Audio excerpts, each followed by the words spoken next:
Welcome to the Nurtured Nerds Epic Podcast. Come join us and get cuddly, get gamey, get nerdy, and get nurtured. Hi, I'm Alyssa. Alyssa, one of two on this call today, aka the IRL support main. I am a virtual and in-person cuddle therapy practitioner. Although I have not been having in-person sessions, I hope to again very soon. I first got into this work in the end of 2016, beginning of 2017. Took a couple of years off due to health reasons and got back into it October 2019 through Cuddlist, and just recently completed Cuddle Sanctuary certification training.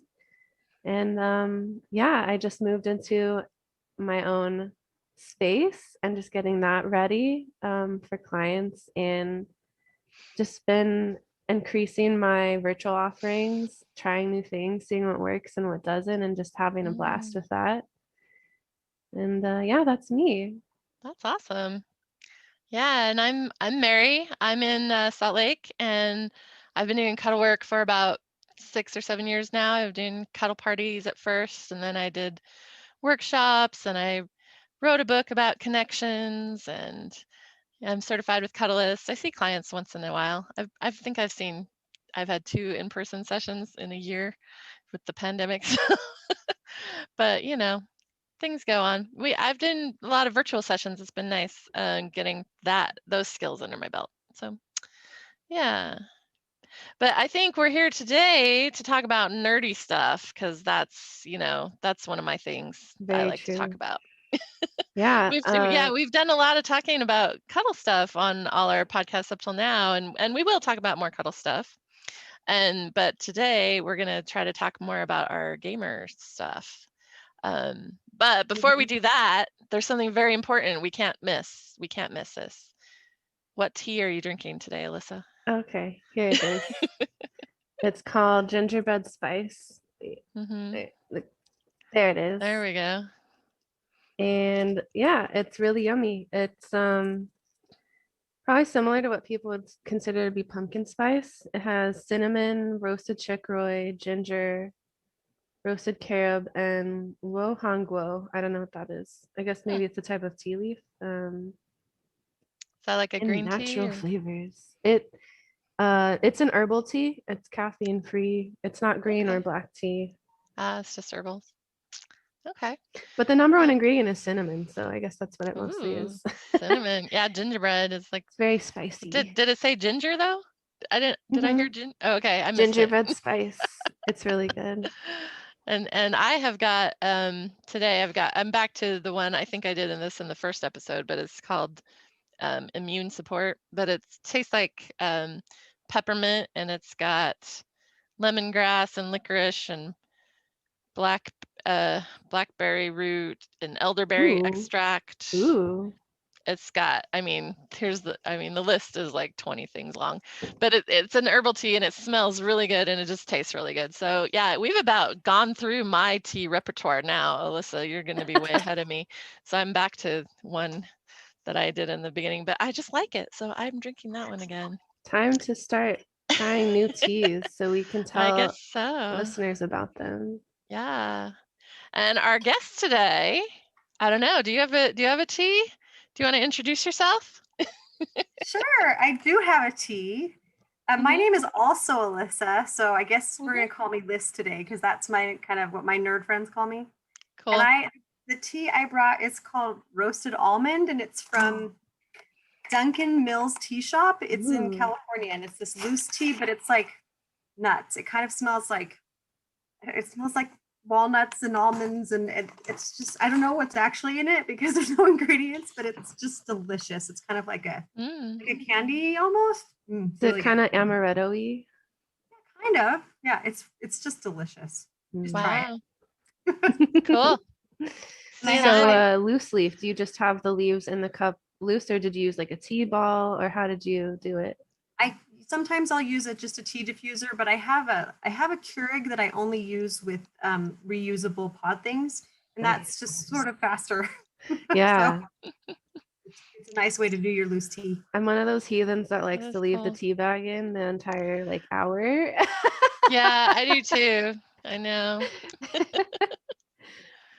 Yeah. Well, and Liz and I have been friends for a really long time, and I didn't even know that you like tea. There's a lot of things we don't get to hang out enough. We know Not this. enough. We know this is a problem in our relationship. It's So, just- but I just thought that it would be great to have Liz come on the show and talk with us because she's one of the best nerds I know. She's definitely keeps me happy with all the nerdy things she talks about all the time. We connect on a lot of nerdy levels. True. So is it mostly like music stuff? Like what are the nerdy things you connect about the most as friends? Well, as friends, it's got to be the music stuff because that's how we met in doing. I was trying to think. I couldn't even remember the first musical. I feel like I've known Mary forever. I didn't know if it was the Gilbert and Sullivan performance or the Utah Opera, but we just. Do you remember which was the first? I don't know. It seems like probably the first thing we ever did together would have been symphony chorus, maybe. That's probably it. Yeah, that would have been 15 years ago. Yeah, and then it was opera. We've done a lot of operas together, but we never get blocked together, so we don't get to hang out, which is annoying. That is annoying. Darn those choreographers. Darn them. Yeah. It's the universe wanting to spread the awesomeness out. Everyone gets some awesomeness. And it's not all concentrated together with both of you in one block together. That would be too much for people. Their eyes would like burn out. Yeah. Although we have inflicted that on people. So you want to tell them about the Gilbert and Sullivans? Oh, sure. Well, we've also participated in several concert performances of Gilbert and Sullivan, which in its own is kind of a nerdy thing. Like if you either kind of love Gilbert and Sullivan or you hate it, because I think it's like the funniest ever. The banter, the witty dialogue is so funny, but like my husband just kind of hates it. I know, I love it. So yeah. So we're in a group called the Motley Wandering Minstrels, and I haven't been able to do all of them. I don't think Mary, have you done all of them? But I missed one, I think. Yeah, every summer it's just kind of a free concert where we just sort of stand and do a like semi-staged performance, but some of them, especially the lesser known ones that people don't see as much, which are so funny. Like everybody knows Pirates and whatever Pinafore, but like the Grand Duke, yes, Patience. Yeah. We sing a duet, Patience. Geeta, our amazing podcast coordinator, editor, program director, producer, typed in the chat that he likes Patience. And Liz was the title character in that show. Ooh. Yes, and Mary, we sang a duet in Patience. We did. Yep, we've done multiple duets. I think my favorite though so far has been when we got to be sisters in The Gondoliers. Oh yeah. That was really fun. We had way too much fun. Yeah, several duets for that. I saw a performance in college that was like almost a medley of like various Gilbert and Sullivan songs from different plays. And that was a really different experience, like not having the story and just having like the different songs. Have you ever done anything like that? We have done reviews. Yeah. Yeah, so it's called a review. Okay. I don't know all the lingo. Yeah. That would be weird because the plots are already so thin. Yeah. But a lot of the songs you kind of need the context for it to be so funny. Yeah, true. Yep. Yeah. So give us like a little bio. Like if we were to read a program and a headliner is Alyssa Powers, like what would the bio say? Sure. Well, in a musical context, the first things that I would just say would be, relate to musical type stuff. So, Alyssa Powers has been singing since she was really little. She loves to perform and has been in the opera chorus and has done several professional and community theater productions. She also really likes some nerdy stuff like playing Guild Wars and baking. So that's kind of what I would have on there. I mean, it might also say that I have 3 kids and that I just love to sing. Do you have a favorite? Do you have a favorite role that you've done? No, I really enjoyed the Grand Duke, the Gilbert and Sullivan we did. That might be my favorite performance because it really stretched me. I had to do like a sing spiel thing, which is where you're sort of speak singing and then launch into more of an operatic section. And it was super over the top dramatic and like sort of like a diva. And that's become sort of what I've done more lately is like the whole diva thing, but it's not really my personality. And Yeah, so I was gonna say, is that that was, why it stretched you? Because it was so different from how you normally are. yeah, I mean, I hope so. I don't I don't want to be a huge massive diva, but I do love to perform. I don't know. You're so So. not a diva, my dear. It's so refreshing to always do shows with you because you're so self-effacing, but you're so good at in what you do, and it's always All wonderful. red now. Thank you. Oh. So like, so what is the experience like of being an actress, being in theater? Is it similar, would you say, to role playing and board games and like just gaming in general, like you being that character? How does it compare to you? Yeah, that's it's interesting because I don't know that I ever really thought about that as a connection in terms of these two interests that I have, but they obviously are. Um, in terms of sort of my gaming background, I'll just sort of really briefly say the very first thing, I mean, when I was itty bitty, and this is going to really age me here, I played the original Final Fantasy on Nintendo. And that was like a huge thing for me. And I grew up playing all the Final Fantasy console games. And that's totally what I do when I get on stage, right? You enter a different world and you're a different character. And when you're on stage, you're sharing these stories with an audience, and when you're playing a game, you're sharing the story with the characters in the game. So there is a big crossover there that I should have realized. But when I'm playing now, I've played Guild Wars 2 for the last 8 years, and that's become more of a social thing than more of a role play for our group of friends. But there's a huge element of that in any MMO, right? There's a huge, the LARP happens, and there's just we know exactly which maps you want to go to if you want to get in character or not. So Okay, so it's more like when you're playing games, you get to be more as yourself, and the role playing isn't as serious. Whereas when you're performing, you like really you can't break character, so it's more like strict, more restrictive a little. yeah, absolutely. When you're on stage, you are a different person.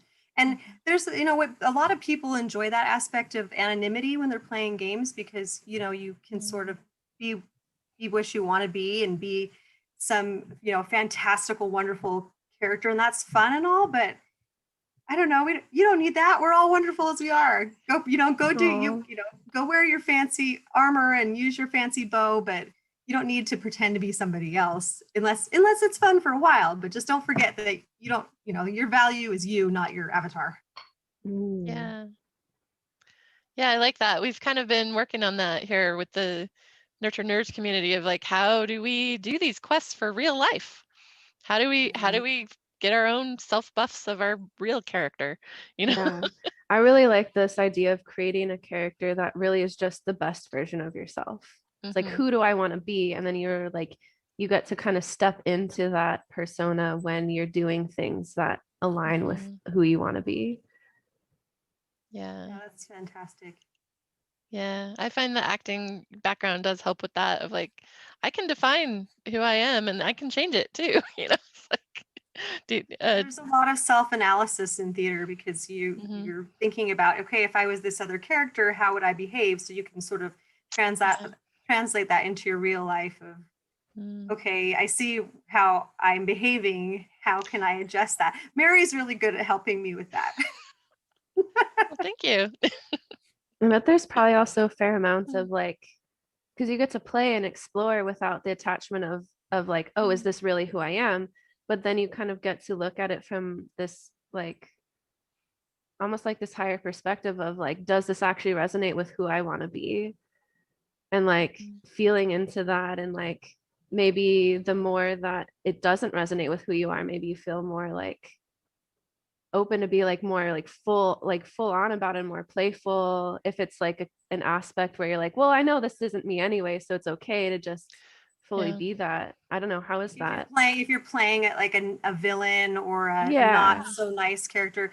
A show I did recently, I was this woman who was kind of not pleasant for a lot of it. She was, nobody liked her, and yeah, it was really interesting to sort of try and be unlikable because that's sort of not the way I operate, generally speaking. So, but but that also makes you a little more empathetic, I think, because then you think about, okay, well, this character is being awful because of X, Y, and Z.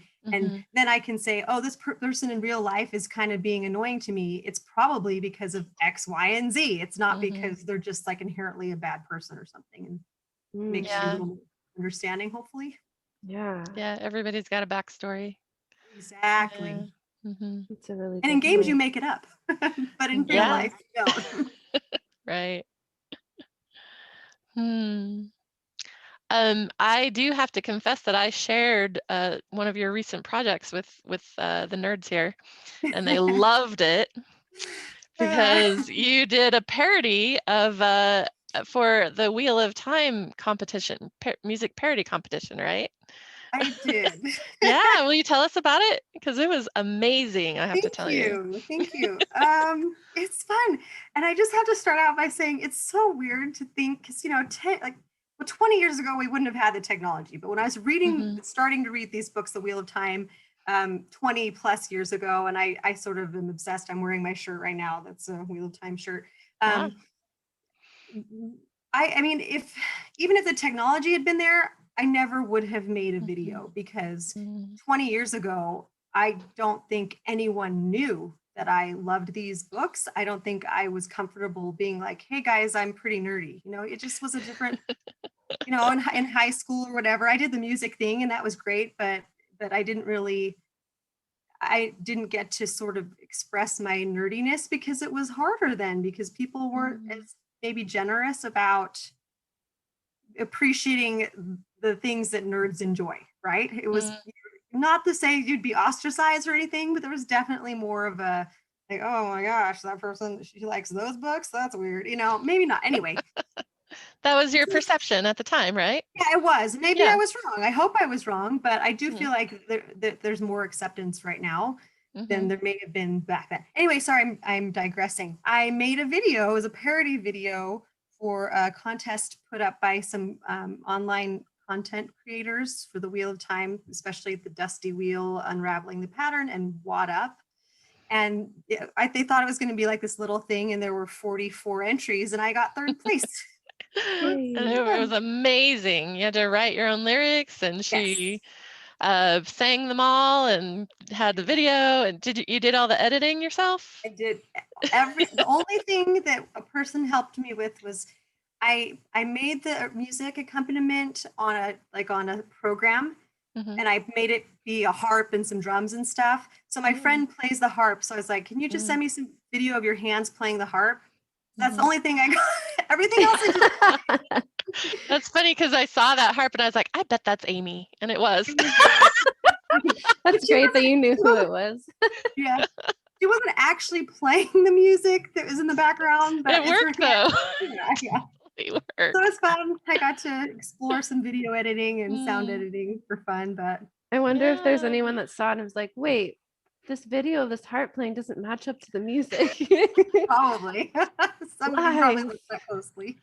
Well, I love celebrating that your nerdiness and celebrating that you like these things. And I mean, I was on for the first night of the contest, and then people were watching the videos and voting on them, and just all the stuff going on in the chat of people just like, again, just celebrating that they love these books, they love this stuff, they're doing these tribute videos and everybody's loving it. I'm like, that's what a community is. That's, connecting that way. Which is why the internet's so wonderful. Yeah, right? it We is. can make connections that we never would. I mean, I figured without the internet, I would have gone on my whole life knowing like 3 other people who love these books. And now I know that there are thousands and thousands of people and we're all making videos and, costumes, and there's a whole, convention Awesome. for it. And it's just awesome. But see, I do want to go back to one thing that you said though, because you were uncomfortable like celebrating that you like these things that you considered nerdy, back It's when, true. right? Yeah. And I know some of you people probably can't see, but Alyssa is actually a very beautiful woman. So I wonder if that affects. You you know, are. Oh my gosh. yeah, Mary. yeah, to be a very pretty girl and say that I like fiction or fantasy books or If you that ever was hard walked for into a you. comic book store, they'd be all over you. Yeah, but Um, I just wonder if that's a thing that other people could, relate to, of like that you felt like you had to put forth a certain persona to be accepted, Absolutely. I mean, I think there's an element of that in everybody. We feel like we have to fit into a certain box and Mm-hmm. then we just act that one way. But I do think there's a ton of progress being made that way. I think people are way more comfortable just exploring and celebrating the things that they are actually interested in instead of the things they feel like they're supposed to be interested in. And I love So that. happy about that. I, I'm so glad. Yeah. 3 or 4 years ago, I would wear shirts that had no design on them. And it's just, I mean, just in the last 3 or 4 years where I got my Wheel of Time shirt. I was going through my shirts. What should I wear today for the podcast? My Firefly shirt, my Doctor Who shirt. Which nerdy shirt should I wear? But 5 years ago, if you looked in my closet, it would be all plain. It's kind of sad, but it's better now. Yay. And I love that, half the time when I'm talking to you, you'll be saying, and this and this, and I'm so excited for this, and I'm a nerd. And I'm like, yep, you are. I love it. Finally get to be your nerdy self. Yeah, I love it. I love it. Because I'm 42 now, and that's when the answer to life, the universe, and everything happens, right? Totally. Exactly. That's when, when you get in your 40s, you're like, you figure out that it doesn't really matter. Other people are not thinking about you, and even if they are, it doesn't matter. Sure, but we need to educate people so that they can realize that sooner. I hope so. That's part of what we're trying to do here. That's why we're talking to you right now. Yeah. Yeah, that's so true. And like just creating a safe environment where it's okay if other people don't like what you like, you got to still like it and say that you like it and like just express that part of yourself. And even if I don't like what you like, I have a friend who loves snakes. And I'm like, I love that you love snakes. I hate snakes. I love that you love them because it's fun watching you be excited about what you love, Right? Everybody should be able to be passionate about whatever it is they love, and that, Absolutely. within very, reason. Maybe there's a few things that we shouldn't be passionate about. I don't know. I shouldn't, but because that's, when we're happiest and we're excited about things, then it makes other people happy. Right, exactly. And then the whole world will be happy and we'll just do the happy dance. Yeah. And everyone will be nerds. Yes. And another go. thing like that I really want to create in this community of nurture nerds is that we don't need to be gatekeeping each other.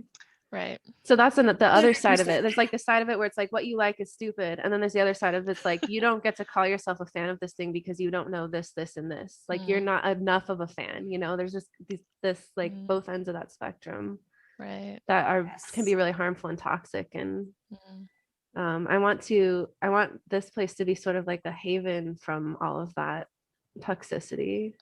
I want this community to be like that. Yeah.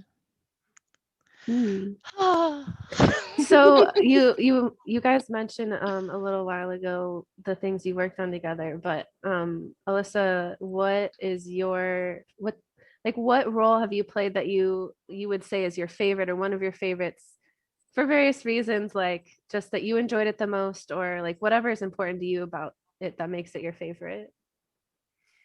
Yeah, so I mentioned that I loved doing the Grand Duke because I was playing a weird character, I think. And then just the group, it's about connections, right? When you're doing a show, you make a connection with your cast, and then you share that with your audience. And I think that when I did the Grand Duke, I felt like we had a great connection with the cast, and then the audience got to experience something new that they enjoyed, and they laughed and we laughed, and it was sort of like this big collaborative thing. The other one that I did that I sort of felt similarly about was Spam-A-Lot. Because yes. I mean, Monty Python is so brilliant. It's like we could have just stood there and read the script and it would have been great. But but they didn't. Really they acted it out brilliantly. Thank you. It was really fun, and it's just I love to make people feel things. Whether it's joy or sadness or happiness, when we have an opportunity to kind of feel something, it just, I don't know, there's something special about that. Yeah, and I love that you said connection, because I've been working on some other things, and just realizing, like, the work that I do with cuddle work is about connection. That's the root of it. I mean, and there's all these different ways you can do it. There's lots of, you can do touch, no touch, you can do music, you can do, but at the root, the base is connection with other human beings. And we need it. We all need it. And you and I have been able to do it through theater and music, and a lot of other people as well. And it is a great way to connect with people in your cast and with people that in your audience that are watching you. Yeah, definitely. I love that you said that.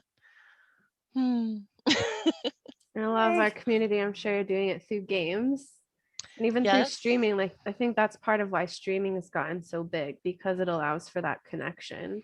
Like, it can be hard, like everyone trying to connect with everyone, but if it's like everyone trying to connect with one person, like it narrows the focus and allows for more more play for that one individual. Like we get to explore that person more than if we were all trying to connect to multiple people at a time.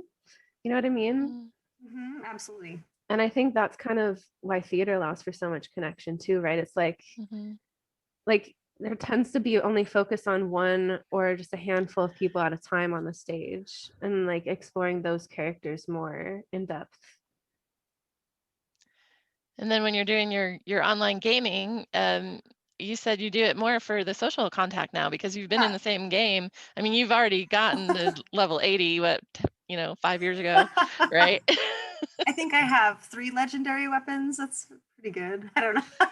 But no, I mean, we've sort of, through the wonders of gaming and the internet, I'm in this guild where our guild name is Wang. We're just, and we're all kind of older. And so one of my very best friends now is a guild mate from the game who I've only met in person one time, but we've been friends for 8 years now. So yeah, it's really another connection, definitely, through gaming. Yeah, I want to hear more about like your gaming background and experience. Because like I said, we've talked a lot about cuddle stuff on here, but we need more gaming stuff. And that's why I thought of you in the first place, because I was like, I have a gamer friend. Well, that's why I appreciate that Alyssa brought up the whole gatekeeping thing, because I definitely can identify as a gamer, but I'm definitely a subset. So I grew up, like I said, playing Final Fantasy. I love those games. I kind of as I've had kids, I had some time periods where I didn't have time to. So I played the original Final Fantasy online. That was my first online gaming experience. And, we met some people there, and that was like 10 years ago. And then I don't really do first person shooters. I don't like that kind of style, and that's fine, but it's just me. That's why I'm like, oh, I promise I'm a gamer, even though I don't play FPS games. But yeah, and then we just started playing Guild Wars when it came out, and I've played a few other things here and there in between, but this is what we stuck with because we knew people and because it's a really easy game to play. It's got a lot of elements. We have raids on Saturday nights. We do World versus World almost every night, and then maybe some other PvE content throughout the week during other times. But yeah, it's fun. And the game is beautiful. Sometimes people call it fashion wars because I I wish I could have in my closet all the outfits that I have online because they're so cool. And my favorite thing is my giant rainbow staff by Frost, which, you know, shoots rainbows and has diamonds and it's gorgeous. So You've there's put that into why element too. cosplay exists. Right? I know. No, if I could make any of my costumes, I've thought about it. It would be I'm honestly kind of big endeavor. surprised because you do theater, like you probably have had a lot of really great costumes. I have, but usually I don't keep them. But I did. So yeah, I've keep talking about Final Fantasy. The last Comic-Con, I did fulfill a lifelong dream of dressing up as one of my favorite Final Fantasy characters, Celeste Cher. And my daughter dressed up as a Moogle. And she's one of my favorite characters, of course, because there's a scene in Final Fantasy where she has to fill in last minute as an opera singer as bait for the bad guy. So there's this whole opera scene. And so, yeah, I got a big ball gown and I had the roses and the dress and I had a little speaker playing the, you know, the 8-bit music or whatever. It was really fun. Yeah, I can Sorry. see like I can see your excitement and it's awesome to see. She was. I remember that. And I, you know, before you started telling that story, I was thinking, oh, you need to tell that story when you were like that opera character that no one ever heard of. No one's ever heard of it. Yeah, I'm wandering around Comic-Con and basically like maybe 1 or 2 people knew who I was, but that's okay. That's awesome though. When you find those people though, isn't that amazing? I know, right? Yeah, too But fun. honestly, I prefer that to like only some people knowing, because if everyone knows who you are, they're all gonna be on you. I'm like, I want a picture. No, I want a picture. So yeah, you don't want to be like, you know, Goblin King number 20. Okay. So you've talked about like some of the games you play and some of like the like rituals you have, or like the, you know, like we play every Saturday, or like the group things you do. What has that been like, making that transition to like stepping into this part of yourself, this nerdy part of yourself as a female, like in this sort of industry that's been largely catered towards males, and just sort of like this male culture, and like what has it been like being a girl gamer and a girl nerd? I think that that's part of the reason why it took so long for me to sort of embrace it, was because even if there was a little bit of a snickering at nerds 20 years ago or whatever, if there was a little bit of like, oh my gosh, look at those guys, they play D&D, whatever, even though that's totally the coolest thing ever, it was almost worse if it was a girl, right? You could be like, you know, if you were a girl that went and played D&D, you know, in 1997 when I was a senior in high school, I mean, that was really not, at least that, again, it's my perception, which maybe was incorrect, but that was not something that was common enough, or it just was a little weird, and people would think that you were weird. And I think that my husband's been really, you know, when I met him, and he was a big fan of the Wheel of Time books too. And so he's got a bit of an element of nerdiness to him as well. I mean, we play together with other friends, Guild Wars, that is. And so that made it a little easier to kind of have a compatriot to just be like, okay, I can just go play where, and not feel like people are going to hit on me or whatever, you know, because I'm playing with my husband, or I don't know. It's hard to say, but definitely is a challenge to embrace the things that I loved, because I felt like people would, you know, laugh or make fun of me, and that's kind of sad. That's kind of So you've sad. been able to find like your people that are like that you play with, and that kind of helps as a buffer a bit.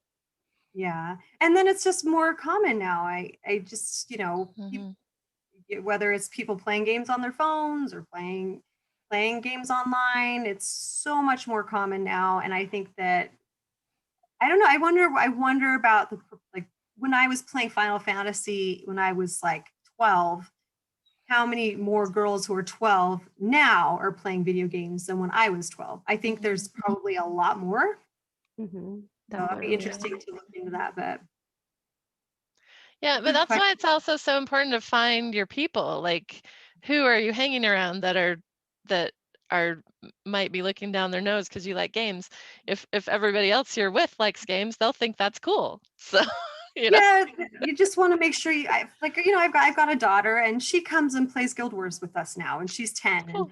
And I just hope that, she will tell her friend, of course it's been weird because pandemic, but I hope she'll tell her friends and that gaming will not be some sort of thing to be like, oh, what's that? Like, I don't, because I still feel, like I meet people like in the neighborhood or whatever, and eventually get to know them, and they're like, oh, what do you like to do for fun? Well, I play games online, and I play Guild Wars too. There's always occasion, well, not always, but often still that moment of like, wait, what?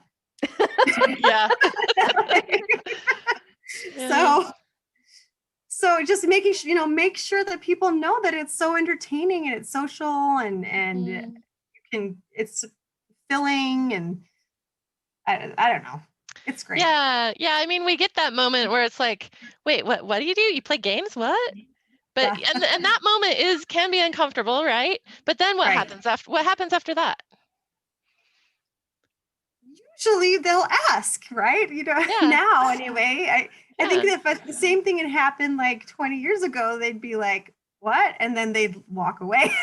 It's like, oh, really? Well, what kind of games do you like to play? Or what? There's a lot more knowledge about gaming, and that's what I'm saying. That's what I failed to say eloquently earlier, is that we need to have gamer education. Like, there's a lot of worry about screen time with little kids, and I get that, because especially because a lot of the games that little kids are given are those like dopamine addict games. It's like not storyline driven, or not long-term task driven. But anyway, we just need to educate people on how great gaming can be. But I was thinking, do you ever have those people that just say, oh, you play games? I play games too. That's awesome. Yes. Actually, just that once. Happens, right? I won't say names because I don't want to like say anybody's name. There's one other person in the opera chorus who plays games. I'll tell you later. Okay. Yeah, but you never would have known maybe if you hadn't been, letting people know. I don't know how it came up, but in the dressing room we were just talking, and it was like, oh, I've played that game too. I was like, oh my gosh. Yay. Soulmate that you never would have connected with, right? Yeah. That's so cool. The way that you talked about that experience of like when you tell people you're into games and they're like, wait, what? Like that reminds me of like telling people about the work that I do, that Mary does, the cuddling. They're like, yeah, for sure. What? Like, what? Is that a thing? Strange. And yeah. I mean, and I'm, to be honest, I probably did the same thing. And I think back to that, and I kind of feel bad about it, because, I wish that but it's about education, and that's. Yeah. We haven't really talked about my cuddle work much, because I don't know why, because we're usually talking about music, I guess. Right. And you're so busy, you have limited time for me. But I know that it's important to you. I know that you're doing something that helps people, and I respect that. And I feel like I've learned a lot about that. And I think, that relates to the whole gaming thing. Like, where if I said to somebody, I play games, and they just said, oh, tell me more about it. And then I would tell them all the things that I enjoy about it, and how it's beneficial. And it's the same thing for you in your cuddle work, just to say, okay, well, tell me more about what that entails. And then you can understand more. And I think that happened to me, because I definitely had that moment. I'm sorry, of like, nope. What? Sorry. It's so hard. It's fine. But I don't know. I feel bad if I didn't take the opportunity earlier on to ask more about what you do. But I feel like I have a good understanding. We've talked about it enough that I think I have a good idea. And I've even come to bat for you on Facebook, which you don't even know about, but it's okay. Oh, well, thank you. Because I did. I mean, I had somebody who on Facebook had just randomly was like, hey, do you guys know that this cuddling thing is a thing, and people actually do this? And it was not the most positive post. And I totally chimed in and was like, hey, you know what? I know someone who does this, and this is an absolutely wonderful thing for people who don't have the opportunity to have these human and physical connections that so many of us take for granted. That's so cool.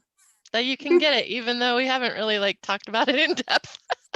Yeah, I and I love think it. that's so important too. Yeah. Like, it's just like what we were talking about earlier with the nerdiness. It's like if other people aren't into that, they still respect that other people can. Like, you know, maybe I don't get the cuddling thing, but or maybe I don't want to be in, you know, into that, but I see that it's a positive, beneficial thing, and so I want to let you do it.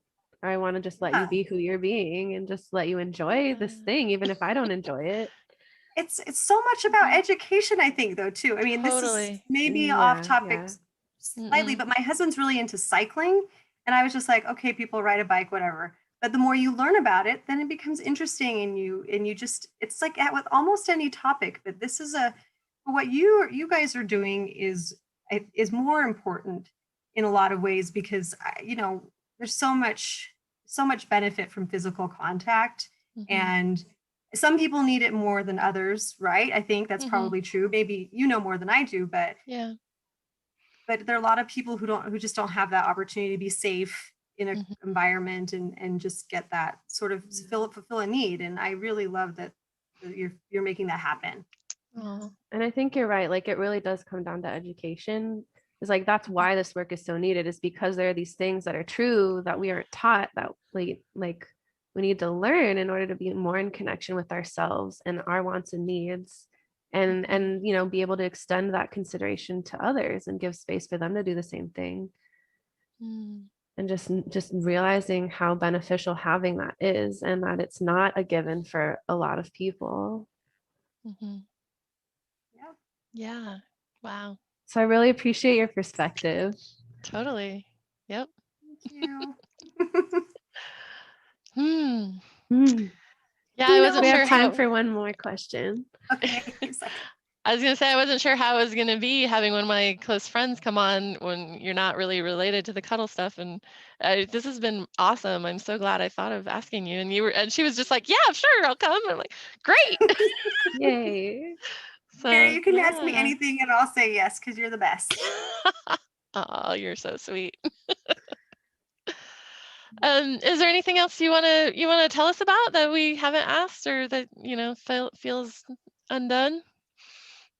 I just was gonna say that I think that, you know, maybe in the nerdy community, that what you're doing is even a little bit more important than outside of it, because that's a big group of people who, because of experiences like I've had, are often feel more isolated than they actually might be in reality. They're obviously, I've learned millions of people that share the same interests that I do, but I wouldn't have known that pre-internet or whatever. So but that's still more of a virtual thing, right? I mean, a lot of people might be connected on screen, but not in person.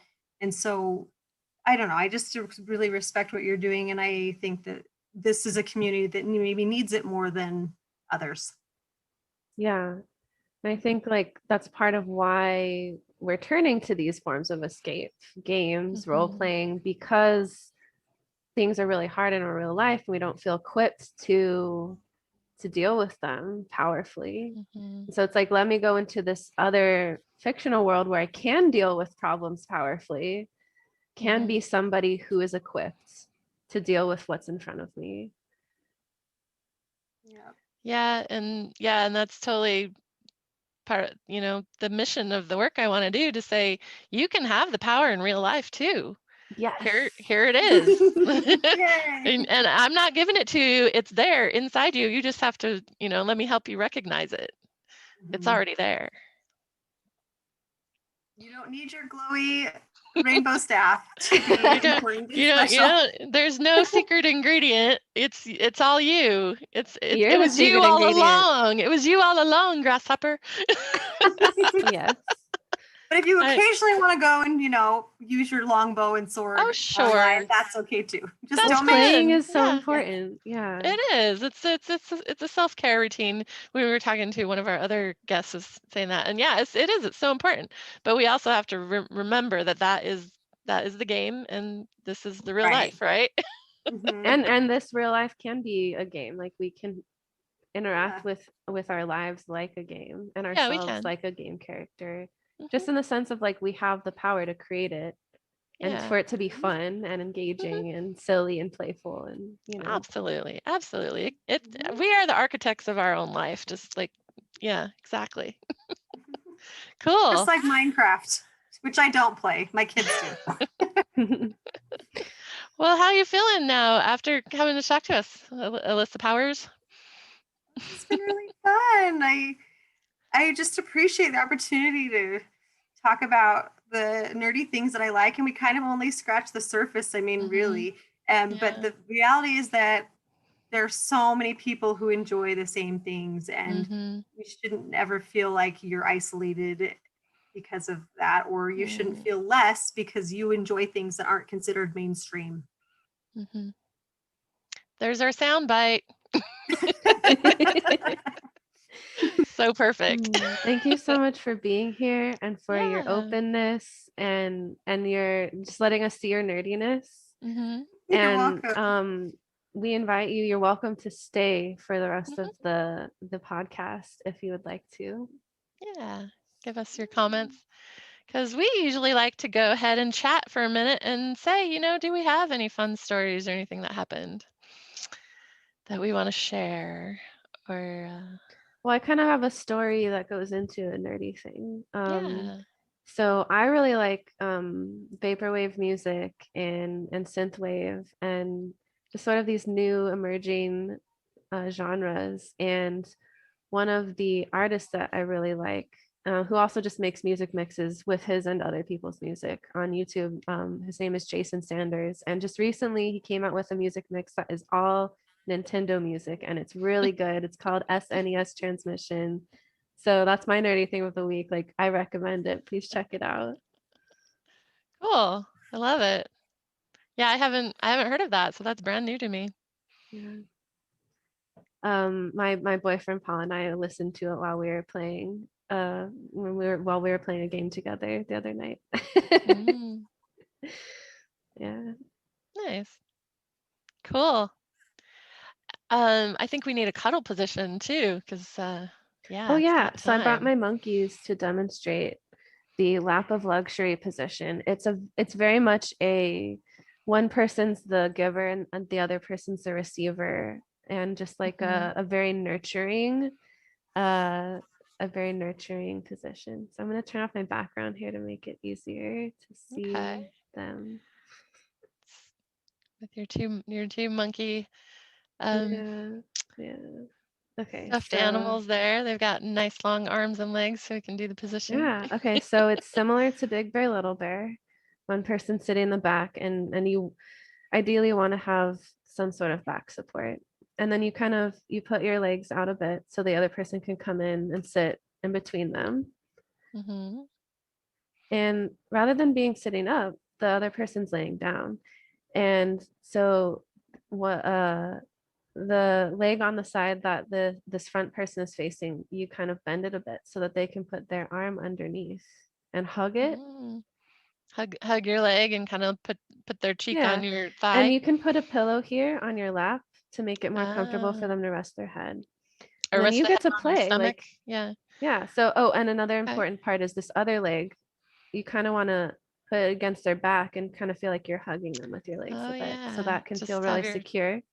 Have your legs around them. Yeah. And then these hands are free. You can, caress their arm, their face, their hair, just whatever they like, or you can just have your arms be resting at your sides. And it's so customizable based on like how involved you want the comforting to be. If you want like I want my hair stroked, that feels really good. Or just, you could even just like lean your face and rest your head on their head. And it can be really sweet and nice and nurturing. So that's the cuddle position of the episode. And it's called Lap of Luxury. Yeah. One person is the lap and the other person's the luxury. They get to luxuriate. That's great. Bring my nurtured nerds background back. That was really effective with the monkeys. Now I'm like all feeling relaxed and I'm like, I need to go try that position. Yeah, if you guys want to try the lap of luxury, let us know in the comments. I mean, are you liking these cuddle positions that we're recommending for you? Yeah, we like to highlight a position each week because it might not be something you thought of. So it's always good to try something new, right? Yeah. Yeah. And like what's great is there's no failure.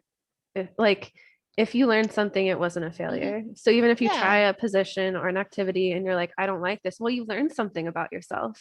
Yeah. You learned something you don't like, and that creates room to find the things you do like. Yeah, absolutely. So, and it also helps you practice feeling into your body of what feels good to you and what doesn't, and practicing listening to that and communicating it to other people and just even to yourself and just being okay with it. Because I noticed for me, like I can get into this like, well, I should like it, or just like, what's wrong with me that I am not liking this? Is it something that I need to change? And then just being able to be like, oh, actually, it's okay to not like something, and there's nothing wrong with it. So that's a really healing practice that I've noticed for myself. That's so good. And I was talking to another practitioner today about how we've kind of been conditioned to, when somebody asks us for something, we're supposed to say yes, right? So if somebody says, oh, do you want to come cuddle with me and let's do lap of luxury, here you can lay in my lap, or I'll and people will say, sure, I'll do it. And they don't really want to. But they say yes anyway, and then they end up doing it, and then it's not comfortable. It's not a connection. It doesn't feel good. Alyssa Powers, do you have any input? Yeah, I was gonna just hop in and say, I feel like, isn't that a good part of what you guys, your work is to communicate, and that would be a good point to make sure you teach to communicate if there's something that you don't want to do. I think that's really great that you teach people that. Right, because if you say yes when it's not really something you're into, it's not really something you want to do, then that yummy connection won't be there. That's not what the person is asking for, Yeah, and we spend the rest of our lives doing things that we're not really into. Or I'm not saying we have to, but just like that can tend to be like what we're used to. But this is supposed to be a nice break from that. And something I get caught up in a lot is like having to have a good reason to say no. And that's what's been really great about the cuddle community is like you don't have to have a reason. You get to just be no, and you don't have to justify it. Right. If you're not just totally on board of like, definitely yes, please, I want that, then you should probably say no, because it's not going to be that, again, that yummy, nourishing connection that we're all really looking for, where you're in the raid together and you're all loving it, right? And that's what makes it good. Yep, that's hard for people, but we'll make this the new normal. It's education and exposure and giving people permission. So, yep, giving people the power that they already have. Alyssa Powers There has you got go. the powers. I know, I do. Yes. I just learn how to say yes and no to the things that I really want to do. Absolutely. Yes. Speaking of what you really want to do, like what do you want us to know and our audience to know that you're up to? Like how can we connect with you, or how can we like see what you're creating and engage with that? Well, I'm just a mom I don't know. Because I made that parody video, and I occasionally, like, I actually went and recorded a song yesterday with someone who has a studio at their house and stuff. I mean, I put them on my social media. That you don't really need to connect with me. I'm not that interesting. Like, that is not true. She's very interesting. You are interesting, and everyone who's listening is interesting, and you should do the things that you need to do and take care of yourself. And Mary's talked to me before about, we don't need to always say yes to everything. And as a performer, I think we are inherently people pleasers. And so that's been something that's hard for me, because I want to do what people ask because I want them to be happy, but that's not always healthy or necessary. Well, that applies to cuddling, I guess, and it applies to life in general. Thank you for taking care of yourself. That's right. But okay, if nothing else, then just how can people find your amazing parody video that you just made? Because I think it's really good and that other people would enjoy it. Thank you. It's on YouTube. It's called Andorran Royals, so you can just search for that if you want. And you have a YouTube channel, right? Can we look at your channel? Yeah, you can find. I mean, my channel is not really much. It's got some school choir videos from my school choir, and a couple videos of me and Mary. So that's worth checking. Yes, Yeah. I want to check those out. Yeah, Alyssa was a choir teacher, so she had an elementary choir that she was teaching the last few years and did some Really? videos with them, and they were actually quite good. Yeah, because of the pandemic, we had to do virtual choir. So I've got those Yeah. videos too. They're really cute. My daughter's in them. Check it out. Yeah, cool. Yep. So check out Alyssa's YouTube channel. Find that. What was it? Andorran Royalty Wheel of Time parody. Yes. Yeah, we'll put the link to that amazing. video in the description, so it's even easier to find. There we go. Yeah, I'm putting it in the chat too, just for access later. Okay. Well, cool. Okay. Well, we're getting towards the end. Are we feeling nurtured?